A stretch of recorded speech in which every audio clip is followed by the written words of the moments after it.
Ibu mertuaku berteriak mengusirku dari rumah. Suamiku hanya diam dan membiarkanku diperlakukan seperti sampah di hadapan semua orang. Namun hanya dalam 4 hari. Ku buat mereka.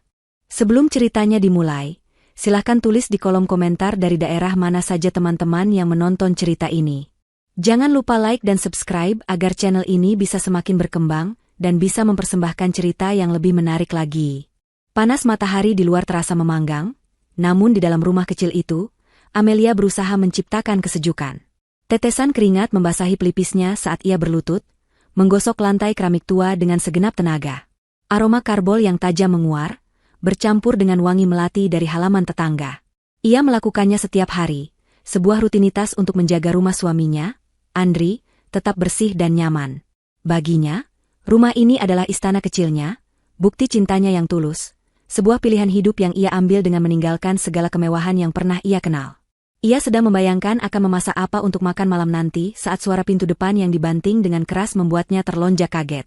Kain pel di tangannya terlepas, menimbulkan bunyi gedebuk pelan di lantai yang basah. Di ambang pintu berdiri Ibu Mayang, ibu mertuanya. Wajahnya merah padam, napasnya terengah-engah seolah baru saja berlari maraton. Tatapan matanya yang biasanya hanya berisi ketidaksukaan, kini berkilat-kilat penuh amarah yang meluap. Tidak ada sapaan, tidak ada basa-basi. Wanita parubaya itu berjalan lurus ke arah Amelia, setiap langkahnya menghentak lantai dengan keras. Firasat buruk langsung menyergap Amelia. Ia segera bangkit berdiri, tangannya yang basah terasa dingin. Ia mencoba tersenyum, meski hatinya mulai berdebar kencang tak karuan. "Ibu, sudah pulang? Mau Amelia buatkan minum?" tawarnya dengan suara yang sedikit bergetar. Pertanyaan lembut itu seolah menjadi bensin yang menyiram api. Ibu Mayang berhenti tepat di depan Amelia. Jarak mereka begitu dekat hingga Amelia bisa merasakan hawa panas dari amarah wanita itu. "Minum? Kamu pikir aku haus? Jangan pura-pura baik di depanku, perempuan licik," bentaknya, suaranya melengking tinggi. Tangan keriputnya menunjuk lurus ke wajah Amelia. "Di mana kamu sembunyikan sertifikat tanah itu? Mengaku sekarang, maling." Dunia Amelia seakan berhenti berputar. "Maling? Sertifikat tanah?" Kepalanya terasa kosong. Ia sama sekali tidak mengerti arah pembicaraan ini. Ia bahkan tidak tahu di mana mertuanya menyimpan surat-surat berharga.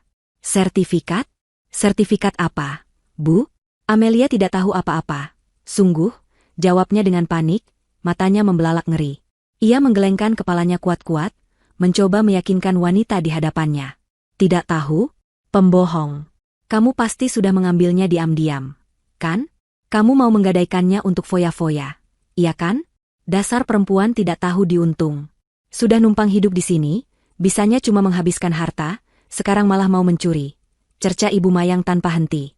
Setiap kata yang keluar dari mulutnya bagaikan belati tajam yang menusuk langsung ke jantung Amelia. "Tidak, Bu, demi Tuhan, Amelia tidak pernah melakukan itu," isak Amelia, air matanya mulai menggenang. Ia mencoba meraih tangan mertuanya, mencari sedikit saja kepercayaan, tapi Ibu Mayang menepisnya dengan kasar. Kemarahan Ibu Mayang sudah mencapai puncaknya. Ia tidak lagi peduli pada penjelasan atau air mata menantunya. Dengan gerakan cepat dan kasar, ia mencengkeram lengan Amelia kuat-kuat.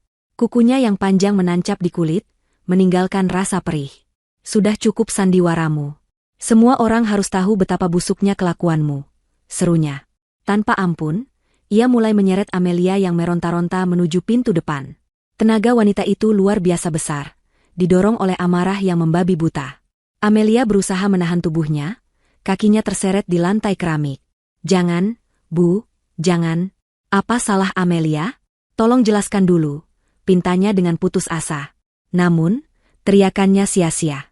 Pintu depan terbuka lebar, dan panas matahari yang menyengat langsung menerpa wajahnya. Ibu Mayang tidak berhenti. Ia terus menyeret Amelia keluar, melewati teras, hingga ke halaman depan yang berdebu. Di sanalah drama sesungguhnya dimulai. Suara teriakan Ibu Mayang yang melengking tinggi berhasil menarik perhatian para tetangga. Satu persatu, pintu dan jendela rumah di seberang jalan mulai terbuka. Beberapa ibu-ibu yang sedang mengobrol di warung ujung gang langsung mengalihkan pandangan mereka. Kini, Amelia menjadi pusat tontonan. Rasa malu yang luar biasa menjalari seluruh tubuhnya, lebih menyakitkan daripada cengkraman kuku di lengannya. "Lihat semuanya. Lihat perempuan ini." Ibu Mayang berteriak ke segala arah, Tangannya yang satu lagi menuding-nuding Amelia. Dia ini pencuri. Dia sudah mencuri sertifikat tanah satu-satunya milik keluarga kami. Dia berencana menggadaikannya. Fitnah keji itu menggema di sepanjang gang yang sunyi. Amelia hanya bisa menggelengkan kepala, air matanya kini mengalir deras membasahi pipi. Tidak, itu tidak benar. Saya tidak melakukannya. Serunya lemah, suaranya nyaris tenggelam oleh teriakan mertuanya. Dan bukan cuma itu, lanjut Ibu Mayang, seolah belum puas. Ia menatap Amelia dengan tatapan penuh kebencian. Sudah 2 tahun menikah, perutnya tetap saja kempes. Dia ini perempuan mandul, pembawa sial, hanya bisa menghabiskan beras tapi tidak bisa memberikan kami keturunan.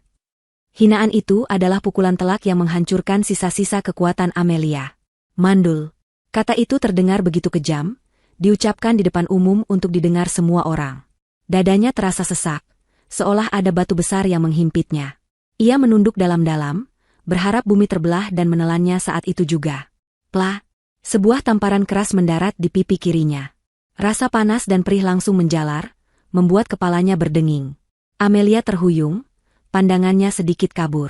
Ibu Mayang baru saja menamparnya. Di depan semua orang. Belum cukup, wanita itu melihat seember air kotor bekas mengepel yang tadi ditinggalkan Amelia di teras. Dengan napas yang masih memburu, ia meraih ember itu. Tanpa ragu sedikitpun, ia menyiramkan seluruh isinya ke kepala Amelia. Air keruh berbau karbol itu mengguyur tubuhnya, membasahi rambut, wajah, dan pakaiannya hingga kuyup.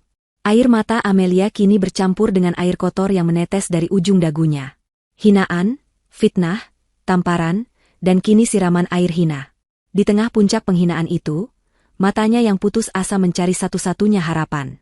Di ambang pintu, ia melihat Andri, suaminya, berdiri mematung. Pria itu sudah ada di sana, menyaksikan semuanya. Menyaksikan ibunya menuduh, menyeret, menampar, dan menyiram istrinya. Sebuah harapan kecil menyala di hati Amelia. Andri pasti akan membelanya. Andri pasti akan menghentikan kegilaan ini. Ia menatap lurus ke mata suaminya, tatapan yang penuh permohonan. Mas Andri, tolong. Bisiknya lirih, suara yang nyaris tak terdengar. Andri menatapnya balik. Namun, di mata itu, Amelia tidak menemukan pembelaan. Ia tidak menemukan amarah pada ibunya. Yang ia temukan hanyalah kekosongan. Tatapan dingin yang seolah menatap orang asing. Kemudian, dengan gerakan yang pelan dan menyakitkan, Andri memalingkan wajahnya. Ia berbalik, masuk ke dalam rumah, dan menutup pintu. Bunyi pintu yang ditutup itu lebih keras dari suara tamparan, lebih memekakan dari teriakan Ibu Mayang. Itu adalah suara dari hatinya yang pecah berkeping-keping. Pengkhianatan itu adalah luka terakhir yang membuatnya benar-benar hancur. Lihat suamimu, teriak Ibu Mayang dengan nada kemenangan. Bahkan dia sudah muak denganmu, perempuan tidak berguna. Di tengah kerumunan tetangga yang berbisik-bisik, di bawah terik matahari yang membakar, Amelia terduduk di tanah yang becek, basah kuyup oleh air hinaan, dan hancur oleh pengkhianatan paling menyakitkan dalam hidupnya. Pintu kayu itu tertutup rapat, menjadi dinding pemisah antara masa lalunya dan kenyataan pahit yang kini harus ia hadapi. Di baliknya, ada kehangatan palsu sebuah rumah yang baru saja membuangnya. Di sini, di luar, hanya ada panasnya aspal dan dinginnya tatapan orang-orang. Amelia masih terduduk di tanah, lumpur dari air siraman tadi mengotori gamisnya. Aroma karbol menusuk hidungnya, menjadi penanda abadi dari penghinaan yang baru saja ia terima. Bisikan para tetangga terdengar seperti dengungan lebah yang menyakitkan di telinganya. Ada yang menatapnya dengan iba, ada yang mencibir, dan sebagian besar hanya menonton, menikmati drama gratis di siang bolong. Dengan sisa tenaga yang ia miliki, Amelia memaksa tubuhnya untuk bangkit. Kakinya gemetar hebat, lututnya terasa lemas. Setiap sendinya seolah menolak untuk bergerak. Ia tidak berani mengangkat wajahnya. Pandangannya terpaku pada ujung sepatunya yang kotor.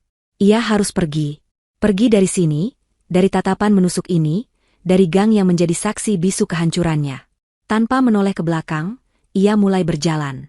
Langkahnya pelan dan gontai, seolah sedang menyeret beban yang tak kasat mata. Ia tidak tahu harus pergi kemana. Untuk pertama kalinya dalam 2 tahun terakhir, ia tidak punya tempat untuk pulang.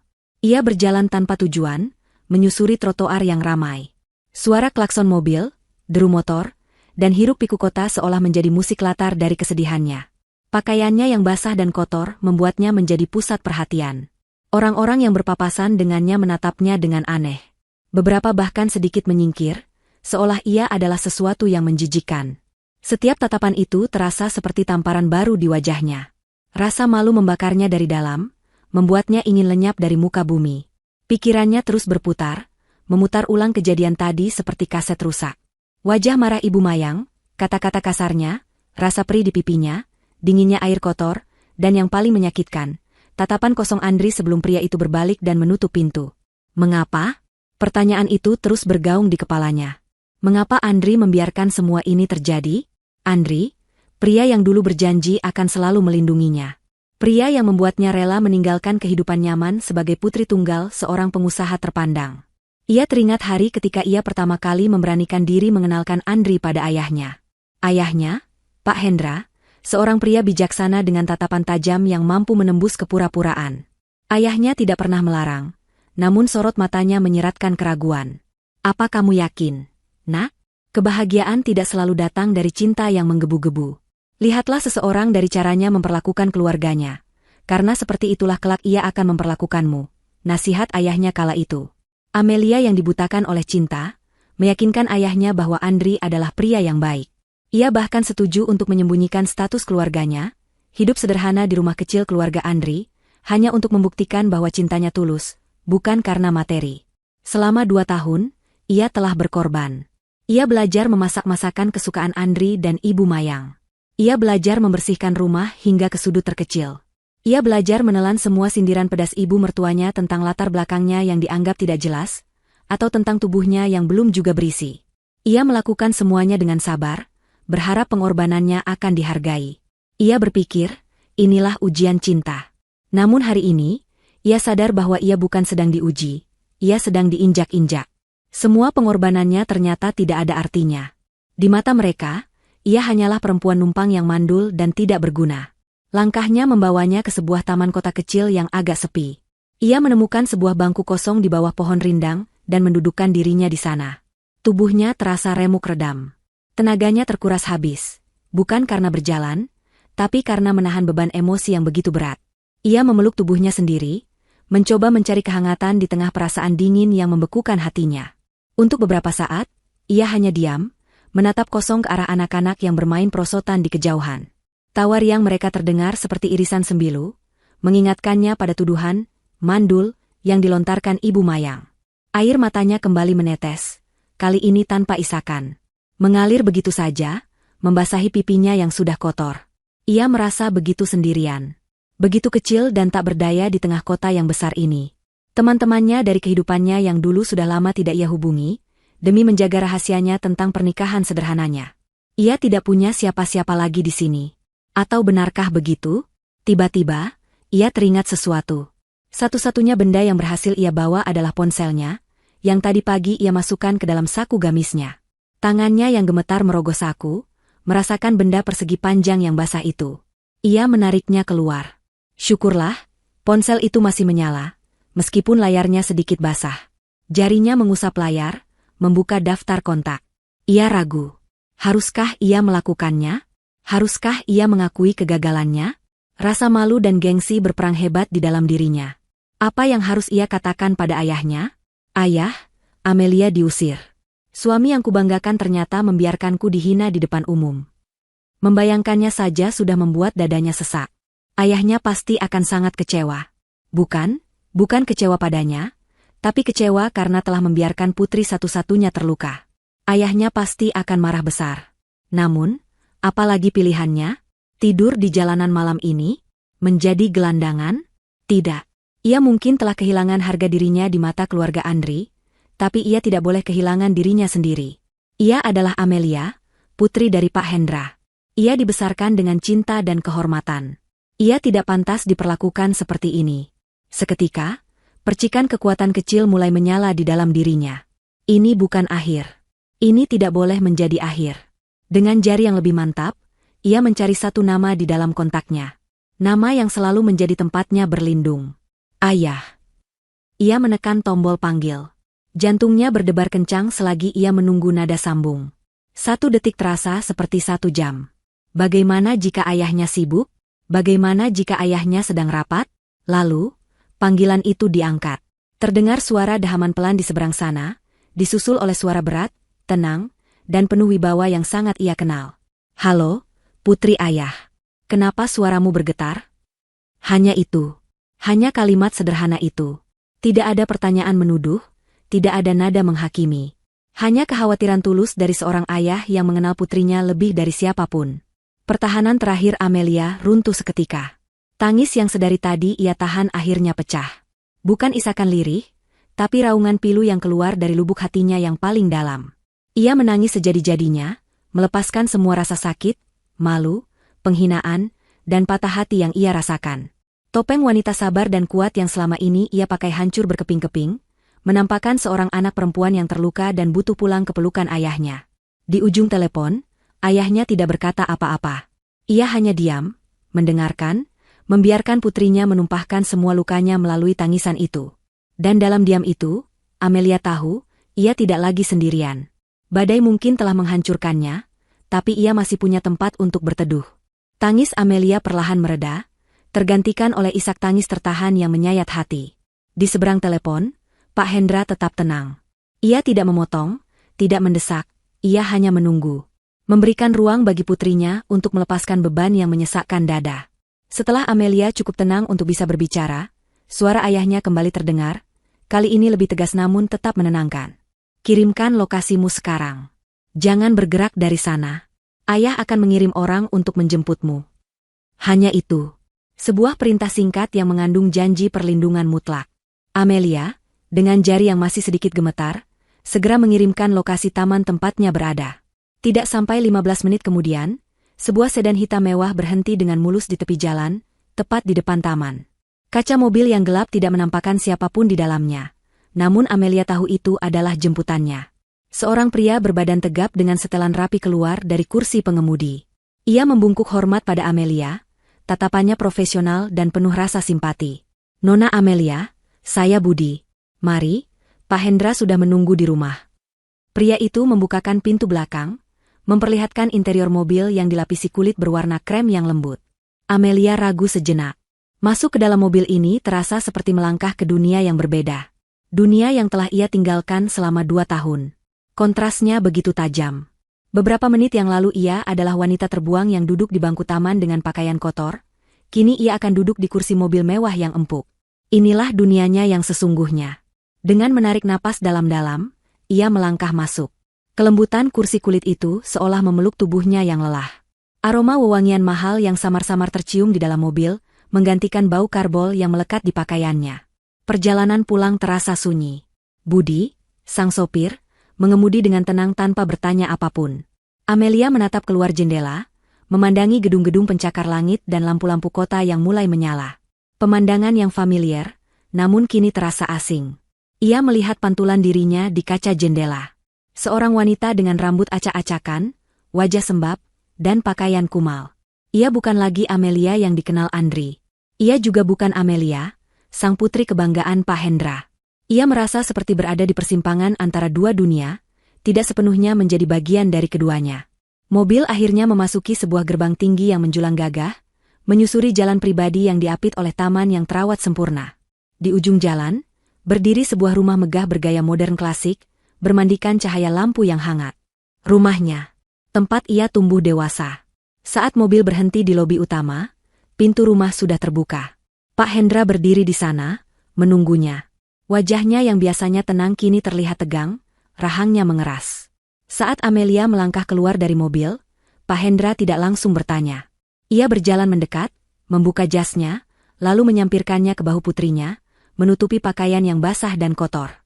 "Selamat datang kembali, putriku," bisiknya pelan, suaranya syarat akan emosi yang ditahan. Ia merangkul Amelia dan menuntunnya masuk ke dalam rumah. Para pelayan yang berbaris menyambut menundukkan kepala, wajah mereka menunjukkan kekagetan dan kekhawatiran, namun tak ada satupun yang berani bersuara. Di dalam ruang keluarga yang luas, Pak Hendra mendudukkan Amelia di sofa yang empuk. Seorang pelayan datang membawakan handuk hangat dan segelas teh melati. "Bersihkan dirimu dulu, nak. Setelah itu, ceritakan semuanya pada ayah. Jangan ada yang ditutupi," ujar Pak Hendra dengan lembut. Amelia hanya mengangguk. Setelah berganti pakaian dengan gaun rumah yang nyaman dan membersihkan sisa-sisa kotoran di wajah dan rambutnya, ia kembali ke ruang keluarga. Ayahnya masih duduk di sana, menunggunya dengan sabar. Dan Amelia pun bercerita. Kata-kata mengalir dari bibirnya seperti air bah yang tak terbendung. Ia menceritakan semua yang terjadi hari ini, mulai dari amukan Ibu Mayang, tuduhan mencuri, hinaan mandul, tamparan, siraman air kotor, hingga tatapan dingin Andri dan pintu yang tertutup di depan wajahnya. Ia juga menceritakan perlakuan-perlakuan buruk yang ia terima selama 2 tahun terakhir, sindiran-sindiran pedas dan sikap tidak peduli Andri yang selama ini ia pendam sendiri. Ia menangis lagi, namun kali ini tangisannya bukan lagi tangisan putus asa, melainkan tangisan kelegaan karena akhirnya bisa menumpahkan segalanya. Selama putrinya bercerita, Pak Hendra hanya diam mendengarkan. Wajahnya tidak menunjukkan emosi yang meluap-luap, namun Amelia yang mengenalnya seumur hidup bisa melihat badai yang bergejolak di dalam dirinya. Ia melihat buku-buku jari ayahnya yang memutih karena mengepal terlalu erat. Ia melihat kilat dingin di mata ayahnya yang biasanya hangat. Itu adalah tatapan singa yang anaknya dilukai. Saat cerita Amelia berakhir, keheningan menyelimuti ruangan itu. Keheningan yang berat dan mencekam. Mereka melakukan semua itu padamu? Tanya Pak Hendra akhirnya, suaranya rendah dan bergetar menahan amarah. Mereka berani menyentuhmu? Mereka berani menghinamu di depan umum? Amelia mengangguk lemah. Pak Hendra bangkit dari duduknya, berjalan mondar-mandir di depan perapian yang tidak menyala. Ayah tidak pernah memaksamu, Amelia. Ayah selalu menghargai pilihanmu. Tapi ayah tidak akan pernah memaafkan siapapun yang menyakitimu. Keluarga itu, mereka telah melewati batas. Ia berhenti dan menatap putrinya. Mereka menghinamu karena mereka pikir kamu miskin dan tidak berdaya. Mereka serakah, mereka hanya memuja uang. Kalau begitu, lanjutnya, seulas senyum tipis yang dingin terukir di bibirnya, kita akan gunakan keserakahan itu sebagai senjata untuk menghancurkan mereka. Mendengar itu, tangis Amelia berhenti. Ia menatap ayahnya, melihat sorot mata yang penuh perhitungan. Ini bukan lagi sekadar urusan keluarga, ini akan menjadi sebuah pembalasan. Apa rencana ayah? Tanyanya. Mereka menginginkan menantu kaya, bukan? Ujar Pak Hendra. Baik. Kita akan berikan mereka calon menantu yang paling kaya, paling sempurna, paling memukau yang pernah mereka lihat. Kita akan membuat mereka merangkak untuk mendapatkannya. Kita akan biarkan mereka menggali lubang untuk diri mereka sendiri, dan saat mereka sudah berada di dasar lubang itu, kita akan menguburnya dalam-dalam. Sebuah energi baru mengaliri tubuh Amelia. Rasa sakit di hatinya belum hilang, namun kini mulai terselubungi oleh sesuatu yang lain. Sebuah keinginan untuk melihat keadilan ditegakkan. Keinginan untuk melihat orang-orang yang telah menginjak-injak harga dirinya mendapatkan balasan yang setimpal. Ia tidak mau lagi menjadi korban yang menangis. Ia akan menjadi pemain dalam permainan ini. Amelia setuju. Yah. Amelia ingin mereka merasakan bagaimana rasanya kehilangan segalanya. Wajah Pak Hendra sedikit melunak melihat kilat tekad di mata putrinya. Bagus. Kita akan lakukan ini bersama. Ia berjalan menuju interkom di meja kerjanya dan menekan sebuah tombol. Atika, tolong masuk ke ruangan saya sekarang.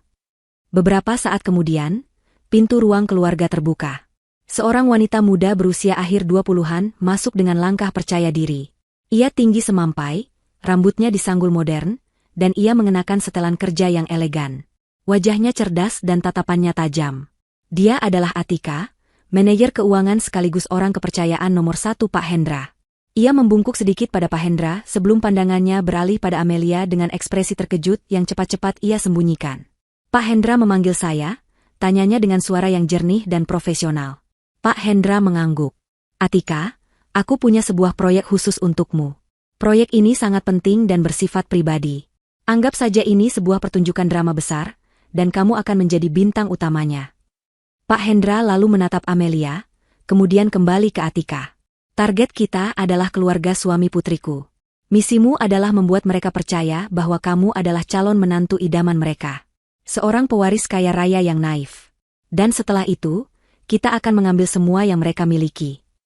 Atika berdiri diam, mencerna setiap kata yang diucapkan Pak Hendra. Ekspresi profesional di wajahnya tidak berubah, namun otaknya yang tajam langsung bekerja, memetakan variabel dan kemungkinan. Ini bukan tugas bisnis biasa. Ini adalah misi pribadi yang melibatkan emosi dan balas dendam. Ia menatap sekilas ke arah Amelia, melihat mata yang bengkak dan jejak air mata di pipinya. Dalam sekejap, ia mengerti betapa seriusnya situasi ini.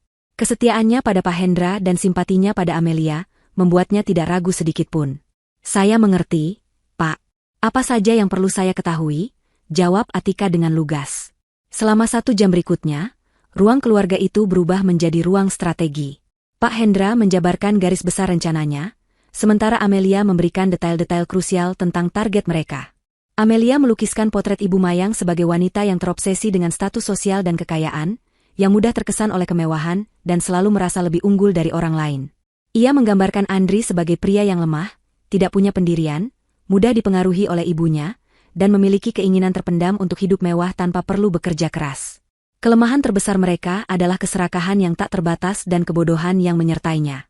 Mereka tidak akan memeriksa latar belakang terlalu dalam jika mereka sudah dibutakan oleh gemerlap harta, jelas Amelia. Ibu Mayang akan percaya pada apapun yang ingin ia percayai, selama itu menguntungkan dirinya. Baik, kata Atika sambil mengangguk. Jadi, persona saya adalah seorang wanita muda yang baru saja mendapat warisan besar dari orang tua yang meninggal dalam kecelakaan. Saya yatim piatu, jadi tidak ada keluarga yang akan mereka selidiki. Saya baru kembali ke Indonesia setelah lama tinggal di luar negeri, jadi saya sedikit naif tentang cara kerja bisnis dan hubungan sosial di sini. Saya sedang mencari tempat untuk berinvestasi dan juga mencari pasangan hidup yang tulus. Atika mengucapkan kalimat terakhir itu dengan nada sedikit melankolis, sudah mulai masuk ke dalam perannya. Pak Hendra tersenyum puas. Tepat sekali. Kamu harus menjadi perpaduan sempurna antara kekayaan yang luar biasa dan kepolosan yang mengundang simpati.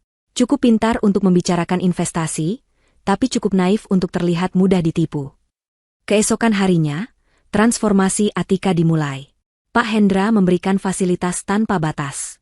Atika diberikan sebuah unit apartemen penthouse di gedung paling mewah di pusat kota, lengkap dengan perabotan desainer dan pemandangan kota yang menakjubkan. Sebuah mobil sport Eropa berwarna merah menyala, dan sebuah sedan mewah hitam terparkir, atas namanya di garasi. Lemari pakaiannya diisi dengan koleksi terbaru dari perancang busana ternama, lengkap dengan tas, sepatu, dan perhiasan yang harganya bisa membeli sebuah rumah sederhana. Sebuah tim khusus dari Departemen Pemasaran Perusahaan ditugaskan untuk membangun jejak digitalnya. Akun media sosial baru dibuat atas nama Atika. Dalam waktu singkat, akun itu diisi dengan foto-foto liburan di pulau pribadi, makan malam di restoran berbintang, dan potret dirinya dengan latar belakang kemewahan. Semuanya diatur agar terlihat asli dan sudah berlangsung selama beberapa bulan terakhir. Sementara tim teknis bekerja, Atika dan Amelia menghabiskan waktu bersama. Amelia menceritakan semua kebiasaan, kesukaan, dan ketidaksukaan Ibu Mayang dan Andri. Merek rokok kesukaan Andri, acara televisi favorit Ibu Mayang, hingga gosip-gosip apa saja yang sedang hangat di lingkungan mereka. Informasi sekecil apapun bisa menjadi kunci. Amelia memberikan Atika sebuah kursus kilat tentang cara berpikir kedua targetnya. Ibu Mayang suka pamer. Jika kamu memberinya sesuatu yang bisa ia pamerkan ke teman-teman arisannya, ia akan langsung menganggapmu sebagai dewi penolong, kata Amelia. Sedangkan Andri, puji saja penampilannya. Katakan ia lebih hebat dari kelihatannya. Egonya sangat rapuh, ia akan luluh pada sanjungan. 3 hari setelah persiapan matang, umpan pun mulai disebar. Pak Hendra menggunakan jaringannya untuk menemukan pintu masuk yang paling efektif. Pintu itu adalah Ibu Rini, salah satu peserta arisan yang sama dengan Ibu Mayang, yang dikenal sebagai biang gosip nomor 1 di kompleks perumahan itu. Keluarga Ibu Rini ternyata pernah berutang budi pada perusahaan Pak Hendra. Dengan sedikit kompensasi finansial sebagai uang tutup mulut, Ibu Rini dengan senang hati setuju untuk menjalankan peran kecilnya. Pada pertemuan arisan berikutnya yang diadakan di sebuah restoran hotel, Ibu Rini sengaja duduk di sebelah Ibu Mayang. Setelah basa-basi sejenak, ia memulai aksinya. Aduh, Bu Mayang, saya pusing sekali akhir-akhir ini, keluhnya sambil memijat pelipisnya. Ibu Mayang yang sedang memamerkan gelang emas barunya langsung menoleh. Pusing kenapa, Bu Rini? Ini loh, keponakan jauh saya menitipkan temannya pada saya. Namanya Atika.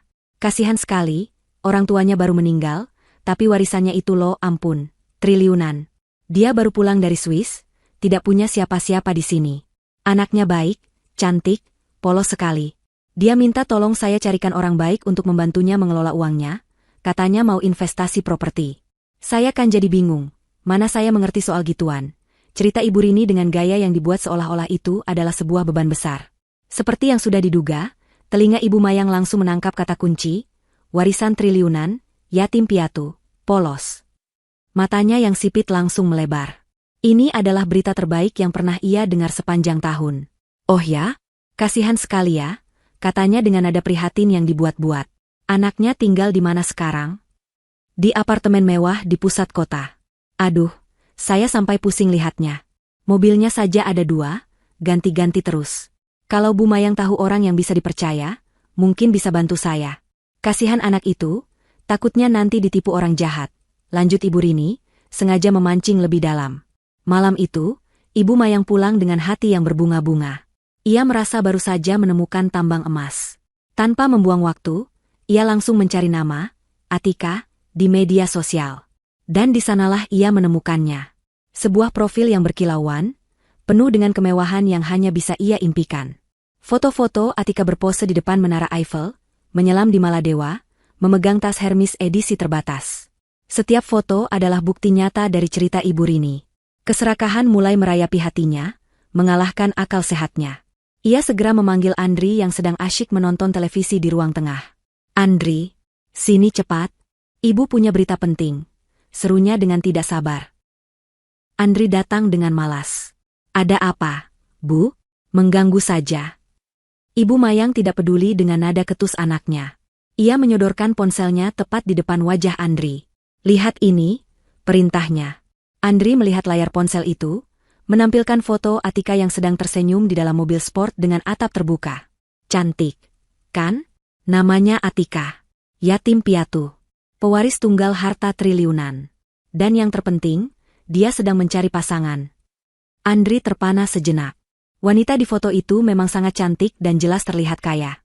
Jauh berbeda dengan penampilan sederhana Amelia. "Ini, Andri, ini baru sepadan denganmu," ujar Ibu Mayang dengan mata berapi-api, suaranya bergetar karena antusiasme yang meluap-luap. "Lupakan perempuan mandul itu. Dia itu cuma pembawa sial. Masa depan kita ada di tangan wanita ini. Kamu harus bisa mendapatkannya. Mengerti? Dengan uangnya, kita bisa membeli 10 rumah seperti ini. Kamu tidak perlu lagi kerja jadi pegawai rendahan. Ini kesempatan sekali seumur hidup. Andri, takdir kita akan berubah." Andri menelan ludah. Bayangan kehidupan mewah, mobil sport, dan tidak perlu bekerja keras menari-nari di benaknya. Pengkhianatannya pada Amelia beberapa hari yang lalu seolah menguap begitu saja, tergantikan oleh visi masa depan yang gemilang. Umpan emas itu telah ditelan bulat-bulat. Roda rencana telah berputar, dan kini tiba saatnya bagi para target untuk bertemu langsung dengan umpannya. Ibu Mayang tidak bisa tidur nyenyak selama 2 malam. Pikirannya dipenuhi oleh wajah Atika dan tumpukan uang yang seolah menari-nari di depan matanya. Ia sadar, ia tidak bisa begitu saja menelepon seorang pewaris triliunan dan mengajaknya bertemu. Itu akan terlihat murahan dan terlalu jelas. Ia harus merancang sebuah pertemuan yang terlihat alami, sebuah kebetulan yang diatur oleh takdir. Pintu menuju kesempatan itu kembali datang dari Ibu Rini. Dengan satu panggilan telepon yang penuh nada memelas, Ibu Mayang berhasil mengorek informasi penting. Ibu Rini, sesuai arahan, memberitahunya bahwa Atika sangat menyukai suasana tenang untuk membaca, dan ia punya kebiasaan mengunjungi Cafe El Amour di lobi Hotel Imperial setiap Selasa sore. Selasa pun tiba. Sejak pagi, rumah kecil itu sudah dilanda kesibukan yang tak biasa. Ibu Mayang membongkar seluruh isi lemarinya, mencari pakaian terbaik yang ia miliki, sebuah kebaya brokat yang biasa ia pakai untuk kondangan. Ia juga memaksa Andri untuk mengenakan kemeja batik lengan panjang satu-satunya yang masih terlihat bagus. "Kamu harus terlihat seperti pengusaha sukses, Andri. Bukan seperti pegawai kantoran yang menunggu gajian," omelnya sambil menyemprotkan parfum miliknya secara berlebihan ke kemeja Andri, membuat pria itu terbatuk-batuk. Puncaknya, ia bahkan menelepon adik iparnya untuk meminjam jam tangan berlapis emas. Sebuah barang yang selalu dipamerkan sang ipar setiap ada pertemuan keluarga. "Ini hanya untuk beberapa jam," katanya pada Andri sambil memasangkan jam itu di pergelangan tangannya. "Pastikan Atika melihatnya." Pukul 3 sore, mereka tiba di Hotel Imperial. Kemegahan lobi hotel yang dihiasi lampu kristal raksasa dan lantai marmer yang mengkilap membuat mereka sedikit gentar. Mereka berjalan menuju Cafe El Amour dengan langkah yang dibuat-buat agar terlihat biasa, padahal jantung Ibu Mayang berdebar kencang. Suasana di dalam kafe begitu tenang dan mewah. Hanya ada beberapa tamu yang berbicara dengan suara pelan diiringi alunan musik piano yang lembut. Aroma kopi dan kue-kue mahal menguar di udara. Ibu Mayang dan Andri memilih meja yang letaknya strategis, tidak terlalu jauh dari pintu masuk, agar mereka bisa melihat siapapun yang datang. Mereka memesan minuman paling murah di menu, 2 cangkir teh biasa, namun meminumnya dengan sangat perlahan, mengulur waktu. Setiap kali pintu kafe terbuka, mata Ibu Mayang langsung awas mengamati. Setelah hampir setengah jam menunggu dengan cemas, sosok yang mereka nantikan akhirnya muncul. Atika berjalan masuk dengan anggun. Ia mengenakan gaun musim panas berwarna biru langit yang sederhana namun jelas berharga mahal, dipadukan dengan kacamata hitam yang ia sangkutkan di atas kepalanya. Ia berjalan dengan percaya diri, memesan segelas kopi pada pelayan, lalu memilih sebuah meja di dekat jendela, membelakangi posisi Ibu Mayang dan Andri. Ia mengeluarkan sebuah buku dan mulai membaca, tampak tenggelam dalam dunianya sendiri. Inilah saatnya. Ibu Mayang memberi isyarat pada Andri dengan sikutan pelan. "Ayo, sekarang," bisiknya. Dengan napas yang ditahan, Ibu Mayang bangkit dan berjalan seolah-olah hendak menuju toilet. Rutenya ia atur sedemikian rupa agar melewati meja Atika. Tepat saat ia berada di sampingnya, ia sengaja menyenggol meja itu sedikit, membuat gelas air putih di atasnya bergoyang dan menumpahkan sedikit isinya. "Oh, astaga. Maafkan saya," seru Ibu Mayang dengan nada panik yang sangat meyakinkan. "Saya benar-benar tidak sengaja, Nak. Tangan saya licin." Atika mengangkat wajahnya dari buku, tampak sedikit terkejut. Namun, alih-alih marah, ia justru tersenyum ramah. Senyum yang begitu manis dan tulus, persis seperti yang telah ia latih bersama Amelia. "Tidak apa-apa, Tante. Sungguh, hanya air putih saja, kok. Tidak masalah sama sekali," katanya dengan suara lembut. Ibu Mayang berpura-pura sangat lega. "Syukurlah. Saya jadi tidak enak hati. Wajahmu sepertinya tidak asing. Nak, apa kita pernah bertemu sebelumnya?" tanyanya, memulai pancingan kedua. Atika tersenyum lagi. "Saya rasa belum, Tante. Saya Atika. Saya baru beberapa bulan ini kembali ke Indonesia." "Atika?" seru Ibu Mayang, seolah baru saja mendapat pencerahan. "Jangan-jangan, kamu ini temannya keponakan Ibu Rini, ya? Yang dari Swiss itu?" Atika membelalakan matanya dengan ekspresi terkejut yang sempurna. "Loh, Tante kenal dengan Ibu Rini? Dunia sempit sekali, ya?" "Iya, benar, Tante. Saya Atika." Dari sinilah percakapan mengalir dengan lancar. Ibu Mayang segera memanggil Andri untuk bergabung, memperkenalkan putranya sebagai seorang pengusaha muda yang sedang merintis bisnis properti. Atika menyambut uluran tangan Andri dengan hangat, tatapan matanya menunjukkan kekaguman yang dibuat-buat. Sesuai catatan dari Amelia, Atika langsung memuji jam tangan yang dipakai Andri. "Jam tangan Anda bagus sekali, Mas Andri, terlihat klasik dan berkelas." Pujian itu membuat wajah Andri memerah karena bangga. Ia lupa bahwa jam itu hanya pinjaman. "Ah, ini hanya koleksi biasa," jawabnya dengan gaya angkuh yang canggung. Atika memainkan perannya sebagai gadis kaya yang kesepian dengan sangat baik. Ia bercerita betapa ia merasa kewalahan dengan semua warisan yang harus ia urus, dan betapa ia merindukan kehadiran orang tua yang bisa memberinya nasihat. Ia juga mengeluh belum punya banyak teman, dan sering merasa sendirian di apartemennya yang besar. Setiap kalimatnya adalah umpan yang dirancang khusus untuk membangkitkan keserakahan sekaligus rasa ingin melindungi dari Ibu Mayang. Wanita tua itu menatap Atika dengan tatapan penuh simpati palsu, sementara otaknya sudah berputar menyusun rencana untuk menjadikan Atika menantunya. Ketika tagihan datang, Andri dengan gagah mencoba meraihnya, hendak membayar dengan sisa uang yang mereka miliki. Namun, Atika dengan cepat menahannya. "Jangan, Mas Andri, biar saya saja. Anggap saja ini perkenalan dari saya. Saya senang sekali bisa bertemu Tante dan Mas Andri hari ini," katanya sambil mengeluarkan sebuah dompet kulit buaya dari tas tangannya. Ia membayar tagihan itu dengan kartu kredit berwarna hitam pekat yang membuat mata kasir terbelalak. Pertemuan itu berakhir dengan sangat manis. Mereka bertukar nomor telepon, dan Atika berjanji akan menghubungi mereka lagi. Saat mereka berjalan bersama keluar dari kafe, sebuah insiden kecil yang telah direncanakan pun terjadi. Atika seolah tersandung karpet tebal, membuat tas tangannya terjatuh. Isinya berhamburan sedikit di lantai marmer. Ada lipstik mahal, ponsel keluaran terbaru, dan sebuah gantungan kunci mobil dengan logo kuda jingkrak yang ikonik, serta beberapa kartu kredit. "Aduh, maaf, saya ceroboh sekali," kata Atika sambil berjongkok. Andri dan ibunya segera membantunya membereskan barang-barang itu. Saat Andri memungut kunci mobil tersebut, ia bisa merasakan bobotnya yang mantap. Ia menyerahkannya kembali pada Atika. Atika menerimanya dengan senyum terima kasih. "Terima kasih banyak, Mas Andri. Ini kunci mobil kedua saya, jadi suka lupa taruhnya di mana. Yang pertama sedang di bengkel, perawatannya mahal sekali ternyata," katanya dengan nada santai, seolah membicarakan hal yang sepele. Rahang Andri dan Ibu Mayang nyaris jatuh ke lantai. 2 mobil mewah. Perkataan santai itu bagaikan ledakan bom kemewahan di telinga mereka. Mereka berjalan meninggalkan lobi hotel dengan perasaan melayang. Di kepala mereka, bukan lagi bayangan tumpukan uang yang menari-nari, melainkan kehidupan nyata yang baru saja mereka sentuh. Kehidupan yang sebentar lagi akan menjadi milik mereka. Mereka 100% yakin, Atika adalah ikan paus yang terjerat di jaring mereka. Padahal kenyataannya, merekalah ikan teri yang baru saja menelan kail. Sejak pertemuan di kafe itu, Ibu Mayang dan Andri seolah terserang demam bernama Atika. Dunia mereka kini berpusat pada satu tujuan, mengikat Atika secepat mungkin sebelum ada orang lain yang merebutnya. Ibu Mayang menjadi operator telepon pribadi, menelepon Atika hampir setiap hari dengan berbagai alasan.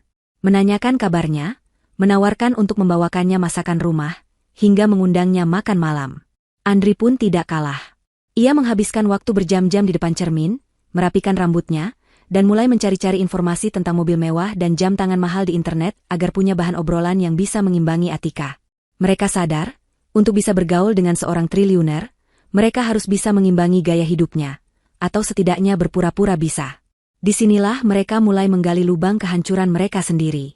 Uang tabungan yang tersisa dari hasil kerja Andri selama bertahun-tahun mulai terkuras. Mereka mengajak Atika makan malam di restoran paling mahal di kota. Sambil menelan ludah melihat daftar harga di menu, Ibu Mayang akan berkata dengan santai, "Pesan saja apa yang kamu suka, Nak Atika. Jangan sungkan, anggap saja seperti dengan ibumu sendiri." Padahal, sepanjang makan malam, jantungnya berdebar memikirkan total tagihan yang harus ia bayar. Andri, demi menjaga citranya sebagai pengusaha muda sukses, nekat membeli sebuah jam tangan tiruan merek terkenal dari sebuah toko online. Ia memakainya dengan bangga, berharap Atika terkesan. Atika, yang sudah diberitahu Amelia tentang kelemahan Andri, tentu saja memujinya setinggi langit. "Wow, Mas Andri punya selera yang bagus sekali. Jam tangan ini pasti sangat langka," katanya dengan mata berbinar, membuat ego Andri melambung hingga ke langit ketujuh. Pengeluaran terus membengkak. Atika, dalam perannya, sesekali akan memberikan mereka hadiah-hadiah kecil yang sebenarnya sepele baginya, seperti parfum atau syal dari merek desainer. Namun, hadiah-hadiah ini justru menjadi racun. Ibu Mayang merasa harus membalasnya dengan hadiah yang setara, membuatnya terpaksa menjual beberapa perhiasan emas tuanya secara diam-diam. Mereka terjebak dalam lingkaran setan, berusaha mati-matian mempertahankan fasad kemewahan yang tidak mereka miliki. Saat uang tabungan dan hasil menjual perhiasan habis, kepanikan mulai melanda. Namun, keserakahan mereka jauh lebih besar daripada kepanikan itu. Ibu Mayang, dengan bujuk rayunya, berhasil meyakinkan Andri untuk mengambil pinjaman dari koperasi kantor dengan bunga yang cukup tinggi. "Ini hanya untuk sementara, Andri," bisiknya. "Setelah kamu menikah dengan Atika, utang sekecil ini bisa kamu lunasi hanya dengan uang belanja hariannya." Setelah merasa targetnya sudah cukup terikat secara emosional dan mulai terdesak secara finansial, Atika memutuskan inilah saatnya untuk melempar umpan utama. Ia mengundang Ibu Mayang dan Andri untuk berkunjung ke apartemennya. Kunjungan ini adalah sebuah pukulan telak bagi mereka. Mereka ternganga saat memasuki penthouse yang lebih luas dari 3 rumah mereka digabungkan. Jendela raksasa dari lantai ke langit-langit menyuguhkan pemandangan kota yang spektakuler. Perabotan impor, lukisan abstrak yang mahal, dan dapur canggih yang berkilauan membuat mereka merasa seperti kurcaci di istana raksasa. Rasa iri dan kagum bercampur aduk, memperkuat tekad mereka untuk memiliki semua ini. Sambil menyuguhkan minuman, Atika memulai sandiwaranya. Ia memasang wajah sedikit murung. "Sebenarnya, ada sesuatu yang sedang mengganggu pikiran saya, Tante, Mas Andri," mulainya dengan nada ragu. Ibu Mayang langsung memasang mode, calon mertua perhatian. "Ada apa, Nak Atika? Cerita saja pada Tante. Siapa tahu Tante bisa bantu." "Begini," kata Atika sambil menghela napas. "Paman saya di Singapura sedang ada proyek. Ia mendapat tawaran untuk membeli sebidang tanah di kawasan Sentul. Lokasinya sangat strategis, akan dibangun resort mewah di dekatnya. Harganya sangat miring karena pemiliknya butuh uang cepat. Kata paman saya, dalam setahun, nilai tanah itu bisa naik 3 kali lipat. Tapi masalahnya, paman saya sedang tidak bisa pulang ke Indonesia, dan penawaran ini butuh keputusan cepat." Ia berhenti sejenak, menatap Andri dan ibunya dengan tatapan penuh harap. "Paman menyarankan saya mengambilnya, tapi saya butuh partner lokal yang bisa saya percaya 100% untuk mengurus surat-surat dan administrasinya. Dan, Ada dana awal yang harus disetor dalam minggu ini untuk mengunci harga. Otak Ibu Mayang langsung berputar 1000 kali lebih cepat. Investasi. Keuntungan 3 kali lipat. Partner yang bisa dipercaya. Ini adalah kesempatan emas yang disodorkan langsung ke hadapan mereka di atas piring perak. Tentu saja kami bisa bantu. Nak Atika. Andri ini sudah sangat berpengalaman mengurus hal-hal seperti itu. Iya kan, Andri? Katanya sambil menyikut anaknya. Andri, yang tidak mengerti apa-apa, hanya bisa mengangguk cepat. Iya, tentu. Tentu saja, Atika. Kamu bisa mengandalkanku. Atika tersenyum lega. Syukurlah. Saya tidak tahu harus minta tolong pada siapa lagi. Soal dana awal, saya bisa menutupi sebagian besarnya. Tapi kata Paman, akan lebih baik jika partner lokal juga menunjukkan komitmen dengan ikut menanamkan modal, meskipun tidak banyak. Ini hanya soal kepercayaan dalam bisnis, katanya. Malam itu, setelah pulang dari apartemen Atika, diskusi sengit terjadi di rumah kecil mereka. Uang pinjaman dari koperasi sudah hampir habis untuk biaya pencitraan selama ini. Mereka tidak punya uang lagi. Andri mulai tampak ragu. Bu, dari mana kita dapat uang untuk modal? Kita sudah tidak punya apa-apa lagi. Ibu Mayang menatap anaknya dengan tajam, matanya berkilat-kilat di bawah cahaya lampu bohlam yang remang. Ia tidak akan membiarkan keraguan anaknya menghancurkan mimpi yang sudah ada di depan mata. Kamu ini bagaimana, Andri? Kesempatan seperti ini tidak datang 2 kali. Ini jalan keluar kita dari kemiskinan, bentaknya. Tapi kita tidak punya uang. Bu, balas Andri frustrasi. Ibu Mayang terdiam sejenak. Ia berjalan ke kamarnya, membuka lemari kayu tuanya, dan mengeluarkan sebuah kotak kaleng dari tumpukan pakaian paling bawah. Ia membawanya ke ruang tengah dan membukanya. Di dalamnya, terbungkus plastik, ada sebuah dokumen berharga. Sertifikat hak milik atas rumah yang sedang mereka tinggali. Satu-satunya harta peninggalan almarhum suaminya. Inilah aset yang sama, yang beberapa minggu lalu ia gunakan untuk memfitnah dan mengusir Amelia. Ia meletakkan sertifikat itu di atas meja dengan suara mantap. Satu-satunya aset berharga kita tinggal sertifikat rumah ini. Bisiknya, suaranya terdengar fanatik. Kita gadaikan saja.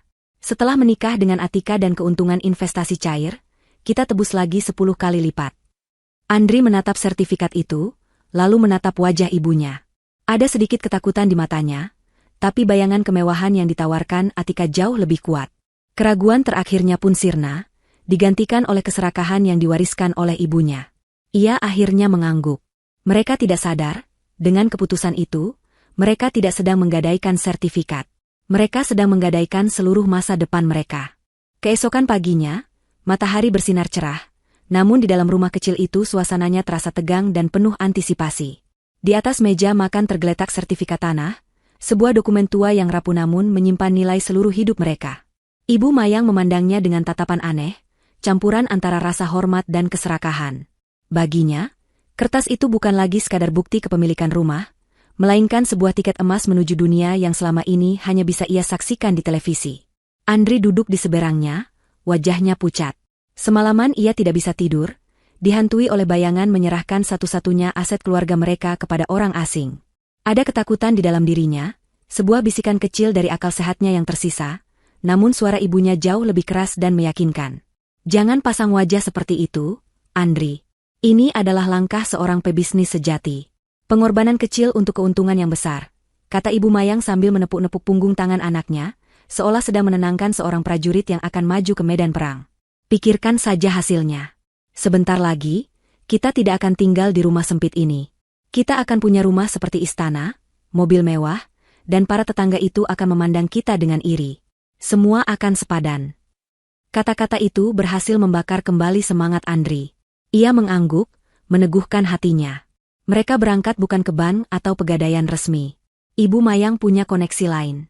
Seorang rentenir kenalannya yang bisa mencairkan dana dengan cepat tanpa banyak pertanyaan, meskipun bunganya mencekik leher. Perjalanan menuju tempat rentenir itu terasa seperti perjalanan ke dunia lain. Mereka meninggalkan jalanan utama yang ramai, dan masuk ke ganggang sempit yang becek dan gelap. Mereka berhenti di depan sebuah ruko tua dengan pintu besi berkarat. Suasananya begitu suram, kontras dengan impian gemerlap yang ada di kepala mereka. Di dalam, mereka disambut oleh seorang pria gemuk berkumis tebal yang duduk di balik meja kayu yang penuh tumpukan kertas.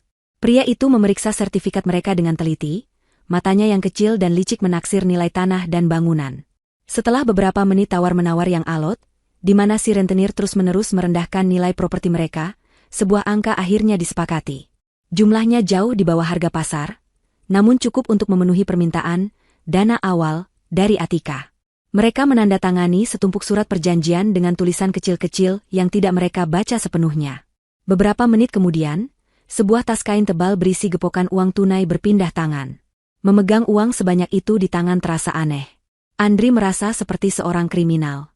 Ibu Mayang, sebaliknya, memeluk tas itu dengan erat seolah itu adalah bayi yang baru lahir. Perasaan cemas mereka sejenak terlupakan oleh sensasi memiliki uang tunai dalam jumlah besar. Mereka merasa seperti orang kaya, meski hanya untuk sesaat. Mereka langsung menghubungi Atika, memberitahukan kabar gembira bahwa dana komitmen sudah siap. Atika, dengan suara yang terdengar senang, meminta mereka untuk bertemu di lobi apartemennya sore itu juga untuk serah terima dan penandatanganan kontrak investasi. Pertemuan itu terasa seperti sebuah ritual sakral bagi Ibu Mayang.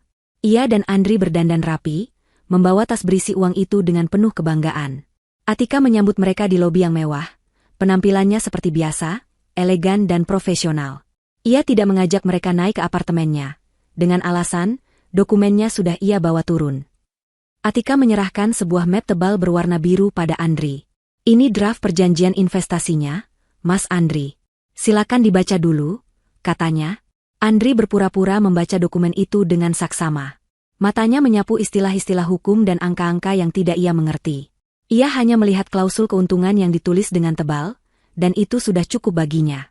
Ia mengangguk-angguk seolah paham betul isinya. Sepertinya semuanya sudah bagus dan jelas. Komentarnya dengan gaya seorang ahli. Kalau begitu, silakan tanda tangan di sini, kata Atika sambil menunjuk sebuah kolom di halaman terakhir. Dengan tangan yang sedikit gemetar karena gugup dan bersemangat, Andri dan Ibu Mayang membubuhkan tanda tangan mereka di atas kertas.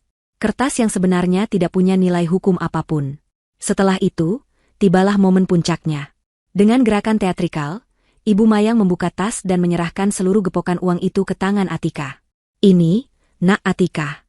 Tanda keseriusan dan kepercayaan penuh dari kami. Kami serahkan masa depan kami padamu, ujarnya dengan nada dramatis. Atika menerima uang itu. Tidak ada ekspresi terkejut atau gembira yang berlebihan di wajahnya. Ia hanya tersenyum tipis, sebuah senyum profesional yang sedikit dingin. Terima kasih atas kepercayaannya, Tante, Mas Andri. Saya akan segera memprosesnya.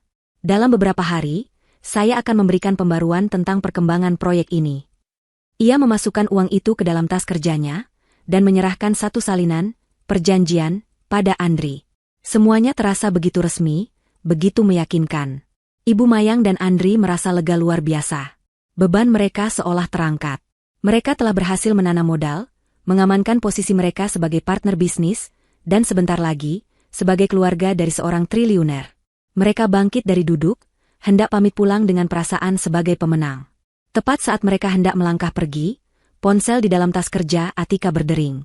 Atika mengisyaratkan mereka untuk menunggu sebentar, lalu menjawab panggilan itu sambil sedikit membalikkan badan, seolah mencari privasi. Namun, lobi yang luas itu memiliki akustik yang bagus, dan suara Atika yang jernih masih bisa mereka dengar samar-samar. Halo, Pak, sapa Atika dengan nada hormat yang belum pernah mereka dengar sebelumnya. Ada jeda sejenak. Iya, sudah diterima. Semuanya sesuai jumlah.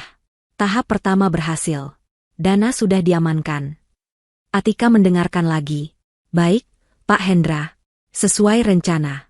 Saya tunggu instruksi selanjutnya. Laksanakan. Panggilan itu berakhir. Atika berbalik dan tersenyum pada mereka, seolah tidak terjadi apa-apa. Maaf, urusan pekerjaan, katanya singkat. Namun, Ibu Mayang dan Andri sudah tidak lagi mendengar penjelasannya. Mereka membeku di tempat. Telinga mereka berdenging. Beberapa kata dari percakapan telepon itu terngiang-ngiang di kepala mereka. Tahap pertama berhasil. Dana sudah diamankan. Sesuai rencana. Itu bukan bahasa seorang investor yang berbicara dengan pamannya. Itu adalah bahasa seorang bawahan yang sedang melapor pada atasannya. Dan nama itu, Pak Hendra. Siapa itu Pak Hendra? Perjalanan pulang terasa sangat berbeda. Euforia kemenangan mereka menguap begitu saja, digantikan oleh awan kebingungan dan kecemasan yang pekat. Siapa itu Pak Hendra? Andri? Tanya Ibu Mayang, Suaranya terdengar cemas untuk pertama kalinya. Mana Andri tahu, Bu? Mungkin itu nama pamannya yang di Singapura, jawab Andri, mencoba mencari penjelasan yang masuk akal, meskipun hatinya sendiri merasa tidak yakin. Tapi kenapa bahasanya seperti itu? Sesuai rencana, Dana diamankan. Rasanya aneh, gumam Ibu Mayang lebih pada dirinya sendiri. Mereka mencoba menepis perasaan buruk itu, meyakinkan diri bahwa mereka hanya terlalu banyak berpikir. Mereka sudah menandatangani kontrak. Mereka sudah menyerahkan uangnya. Tidak ada yang perlu dikhawatirkan. Namun, benih keraguan dan ketakutan itu telah tertanam. Sebuah firasat buruk yang dingin mulai merayapi hati mereka, memberitahu mereka bahwa jebakan yang tidak terlihat baru saja menutup dengan sempurna di sekeliling mereka. 4 hari berlalu sejak penyerahan uang itu. 4 hari yang terasa seperti seabad bagi Ibu Mayang. Firasat buruk dari percakapan telepon Atika terus menghantuinya, membuatnya gelisah di siang hari dan terjaga di malam hari. Atika menjadi lebih sulit dihubungi. Setiap kali ditelepon, ia selalu beralasan sedang sibuk mengurus dokumen investasi. Tidak ada lagi kabar manis atau ajakan makan malam. Kepanikan mulai mencengkeram hati Ibu Mayang. Ia takut tambang emasnya lepas. Ia takut investasi bodong. Ia takut kehilangan segalanya. Dalam keputusasaannya, ia sampai pada satu kesimpulan. Ia harus mengikat Atika secepatnya, menjadikannya bagian dari keluarga secara resmi. Maka, sebuah ide gila pun muncul. Ia memutuskan untuk mengadakan pesta pertunangan dadakan. Ini adalah langkah nekat. Tujuannya ada 2. Pertama, untuk memaksa Atika menunjukkan komitmennya di depan umum. Kedua, dan ini yang paling penting bagi egonya, untuk memamerkan calon menantu triliunernya kepada seluruh tetangga. Ia ingin membalas semua bisik-bisik dan tatapan merendahkan yang pernah ia terima. Ia ingin menunjukkan pada dunia bahwa ia, Ibu Mayang, telah berhasil naik kasta. Persiapan pesta itu dilakukan dengan terburu-buru dan serba terbatas. Dengan sisa uang pinjaman yang menipis, tidak ada catering mewah atau dekorasi mahal. Ibu Mayang memasak sendiri beberapa jenis kue dan makanan ringan. Andri ditugaskan menyusun kursi-kursi pinjaman dari tetangga di teras dan halaman kecil mereka. Mereka memasang beberapa untai lampu kelap-kelip murahan, berharap bisa memberikan kesan meriah. Undangan disebar dari mulut ke mulut ke seluruh penjuru gang. Datang ya nanti malam ke rumah saya. Andri mau tunangan sama pengusaha kaya raya. Begitu sesumbarnya pada setiap orang yang ia temui. Malam itu pun tiba. Para tetangga mulai berdatangan, wajah mereka dipenuhi rasa penasaran. Mereka adalah penonton yang sama yang 4 minggu lalu menyaksikan Amelia diusir dengan hina. Kini, mereka datang untuk menyaksikan kemenangan sang mantan ibu mertua. Ibu Mayang menyambut mereka dengan senyum lebar, mengenakan kebaya terbaiknya, wajahnya bersinar penuh kebanggaan. Andri berdiri kaku di sampingnya, tampak tampan meski sedikit gugup. Bintang utama malam itu, Atika, akhirnya tiba. Ia tampak sedikit terkejut dengan adanya pesta dadakan ini, namun ia tetap memainkan perannya dengan baik. Ia datang mengenakan gaun malam berwarna zamrud yang membuatnya tampak seperti seorang putri. Kehadirannya langsung menyilaukan semua mata dan membungkam semua keraguan. Para tetangga berdecak kagum. Benar rupanya gosip Ibu Mayang. Calon menantunya memang luar biasa. Andri langsung menggandeng Atika, membawanya ke kursi kehormatan yang telah disiapkan. Ibu Mayang berkeliling di antara para tamu, dadanya membusung karena bangga, menceritakan betapa beruntungnya Andri mendapatkan wanita sehebat Atika. Ia merasa berada di puncak dunia. Tepat ketika Ibu Mayang hendak memulai acara utama dengan sebuah pidato kecil, sebuah suara aneh mulai terdengar dari ujung gang. Suara deru mesin mobil yang halus namun berat dan bertenaga. Bukan suara motor atau mobil angkutan kota yang biasa lewat. Semua orang menoleh ke arah sumber suara. Keheningan mulai merayap, menggantikan musik dangdut pelan yang diputar dari pengeras suara. Dari ujung gang, muncul 1, kemudian 2, lalu 3 mobil sedan hitam legam yang mewah. Mobil-mobil itu berjalan perlahan, lampu depannya yang terang menyorot kerumunan pesta, seolah sedang mencari sesuatu. Mobil-mobil itu berhenti serempak tepat di depan rumah Ibu Mayang, memblokir jalanan gang yang sempit. Pemandangan itu begitu surreal. Kehadiran mobil-mobil mahal itu di sebuah gang kumuh menciptakan kontras yang begitu mencolok dan mengintimidasi. Pintu mobil terbuka hampir bersamaan. Dari 2 mobil pertama, keluar beberapa pria berbadan tegap yang mengenakan setelan jas hitam dan alat komunikasi di telinga mereka. Mereka bergerak cepat dan efisien, membentuk barisan rapi seolah sedang mengamankan area. Para tamu undangan mundur beberapa langkah, diliputi rasa takut dan bingung. Lalu, Pintu belakang mobil ketiga terbuka. Sosok pertama yang melangkah keluar adalah seorang pria paruh baya yang berwibawa. Ia mengenakan setelan jas abu-abu yang dijahit sempurna, rambutnya yang mulai memutih tersisir rapi, dan tatapan matanya tajam seperti elang. Ia adalah Pak Hendra. Ia berdiri sejenak, mengamati kerumunan dengan ekspresi dingin. Melihat kedatangan Pak Hendra, sebuah hal yang lebih mengejutkan terjadi. Atika, sang calon tunangan, dengan tenang bangkit dari kursinya. Ia melepaskan tangan Andri yang masih menggenggamnya, berjalan melewati para tamu yang terpana, dan berhenti di samping Pak Hendra. Ia menundukkan kepalanya sedikit, dalam gestur seorang bawahan yang melapor pada atasannya. Jantung Ibu Mayang dan Andri seolah berhenti berdetak. Mereka menatap pemandangan itu dengan mata terbelalak, tidak mengerti apa yang sedang terjadi. Pikiran mereka kosong. Dan kemudian, pintu mobil yang terakhir, mobil yang paling mewah di antara semuanya, terbuka. Sepasang sepatu hak tinggi yang elegan menapak di aspal gang. Lalu, sesosok wanita melangkah keluar. Ia mengenakan setelan celana panjang berwarna putih gading yang membuatnya tampak tinggi dan berkuasa. Rambutnya yang panjang ditata dalam gelombang yang rapi, dan riasan wajahnya tegas namun sempurna. Ia bukan lagi wanita lusuh dengan gamis kotor. Ia bukan lagi menantu teraniaya yang menangis di bawah siraman air comberan. Ia adalah Amelia. Terlahir kembali, penuh dengan kekuatan dan ketenangan yang menakutkan. Semua napas tertahan. Para tetangga yang hadir ternganga, mulut mereka terbuka karena syok. Mereka saling pandang, mencoba mencerna apa yang mata mereka lihat. Wanita yang mereka kenal sebagai istri Andri yang miskin dan mandul, kini berdiri di sana, diapit oleh pengawal dan mobil mewah, tampak seperti seorang ratu. Amelia berjalan perlahan, tatapannya lurus ke depan, tidak goyah sedikitpun. Sepatu hak tingginya beradu dengan aspal, menciptakan bunyi ketukan yang ritmis dan mematikan di tengah keheningan yang mencekam. Ia melewati para tetangga yang membeku, melewati barisan pengawal ayahnya. Ia berjalan lurus menuju dua orang yang menjadi pusat kehancurannya. Menuju Andri dan Ibu Mayang, yang kini berdiri gemetar seperti dua patung lilin yang siap meleleh. Amelia berhenti tepat 1 meter di depan mereka. Ia menatap dalam-dalam wajah mereka yang pucat pasi, wajah yang dipenuhi kengerian dan ketidakpercayaan mutlak. Lalu, seulas senyum tipis, dingin, dan tanpa kehangatan sedikitpun, terukir di bibirnya. "Selamat malam, Ibu Mayang, Mas Andri." Sepertinya pestanya meriah sekali, sapanya. Suaranya terdengar jernih dan tenang. Namun setiap katanya terasa seperti bilah es yang menusuk gendang telinga mereka. Ia berhenti sejenak, membiarkan kata-katanya meresap, sebelum melanjutkan. Ia menggerakkan dagunya sedikit ke arah rombongannya. "Oh ya, kenalkan. Ini ayah saya, Pak Hendra. Dan ini Atika, manajer keuangan di perusahaan ayah saya." Ia menatap lurus ke mata Ibu Mayang, senyumnya sedikit melebar, penuh dengan ironi yang mematikan. Sepertinya Ibu dan Mas Andri baru saja menyerahkan dana investasi padanya, bukan? Kata-kata Amelia menggantung di udara malam yang tiba-tiba terasa begitu dingin dan berat. Pesta yang tadinya riuh kini senyap sunyi. Musik dangdut sudah mati, digantikan oleh suara jangkrik yang terdengar nyaring di keheningan. Semua mata, yang beberapa saat lalu menatap Atika dengan kekaguman, kini tertuju pada Amelia dengan campuran rasa syok, bingung, dan sedikit rasa bersalah. Para tetangga yang menjadi saksi pengusiran Amelia 4 minggu lalu kini, menjadi saksi kembalinya sang menantu yang terbuang, dalam wujud yang tidak pernah mereka bayangkan. Ibu Mayang gemetar hebat. Wajahnya yang tadi berseri-seri karena bangga kini pucat seperti mayat.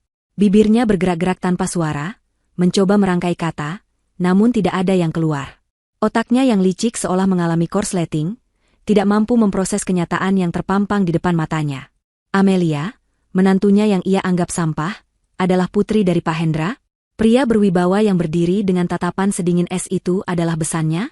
Dan Atika, calon menantu triliunernya, ternyata hanyalah seorang karyawan? Semua terasa seperti mimpi buruk. Andri adalah yang pertama menemukan kembali suaranya, meskipun yang keluar hanyalah bisikan parau. "Amelia, apa maksud semua ini?" tanyanya, matanya bergerak liar antara Amelia, ayahnya, dan Atika. Ia masih berharap ini semua hanyalah kesalahpahaman besar. Amelia mengalihkan tatapan dinginnya pada Andri. Tidak ada lagi cinta atau kekecewaan di matanya. Yang ada hanya rasa jijik yang tak terselubung. "Maksudnya?" ulangnya dengan nada mengejek.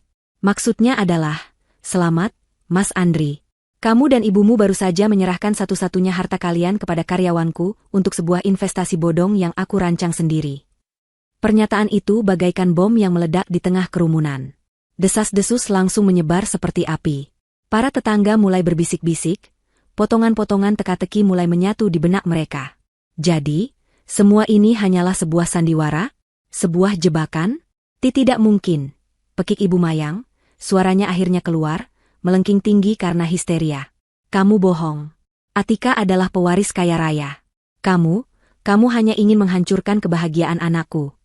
Ia menunjuk Amelia dengan jari gemetar, masih mencoba menyangkal kenyataan. Atika melangkah maju satu langkah, senyum ramah di wajahnya telah lenyap, digantikan oleh ekspresi datar dan profesional. Maaf, Ibu Mayang. Sepertinya ada kesalahpahaman. Saya memang mengelola dana yang sangat besar, tapi itu adalah dana perusahaan milik Pak Hendra, bukan warisan pribadi.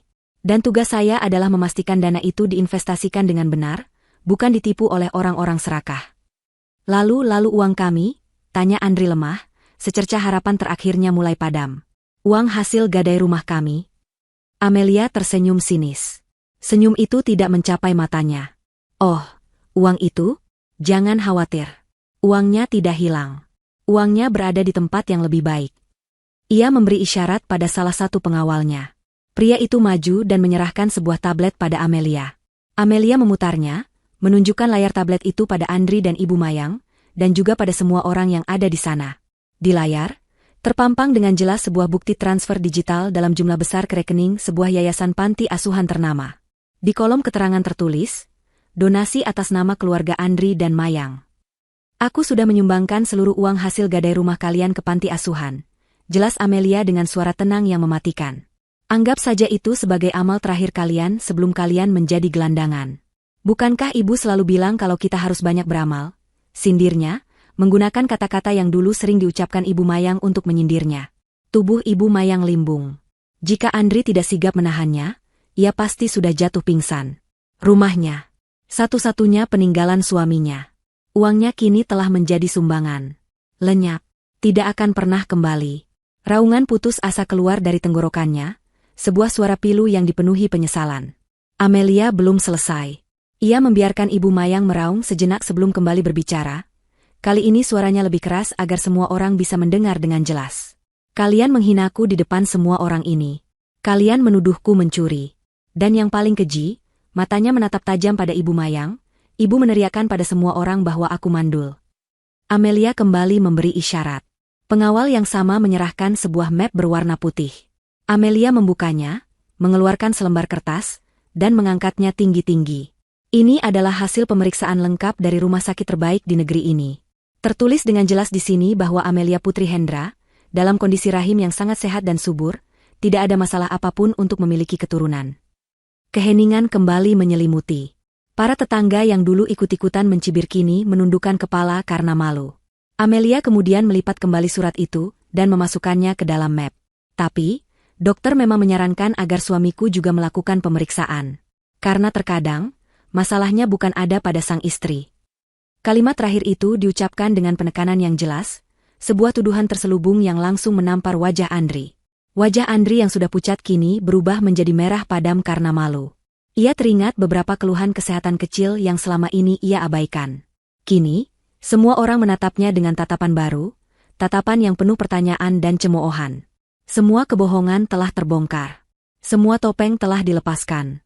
Andri dan Ibu Mayang kini berdiri telanjang di tengah panggung penghakiman yang mereka ciptakan sendiri. Para tetangga yang dulu menjadi penonton setiap drama mereka, kini berbalik menjadi hakim yang mencela. Bisikan-bisikan sinis mulai terdengar. Ternyata istrinya anak orang kaya raya. Dasar tidak tahu diuntung. Kualat, kan? Di tengah kehancurannya, di dasar jurang keputusasaannya, Andri melakukan satu hal terakhir yang paling menyedihkan. Ia melepaskan pegangannya pada ibunya, melangkah maju, dan jatuh berlutut di depan kaki Amelia. Ia menangis terseduh-seduh, seperti anak kecil yang kehilangan mainannya.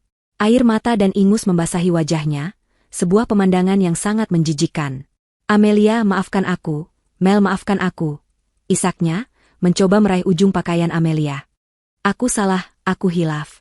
Aku dibutakan oleh ibuku dan oleh uang. Tapi di dalam hatiku, aku masih mencintaimu, Mel. Sungguh. Beri aku satu kesempatan lagi. Kita bisa mulai semuanya dari awal. Aku janji akan menjadi suami yang baik untukmu. Permohonan itu begitu menyedihkan, begitu hina.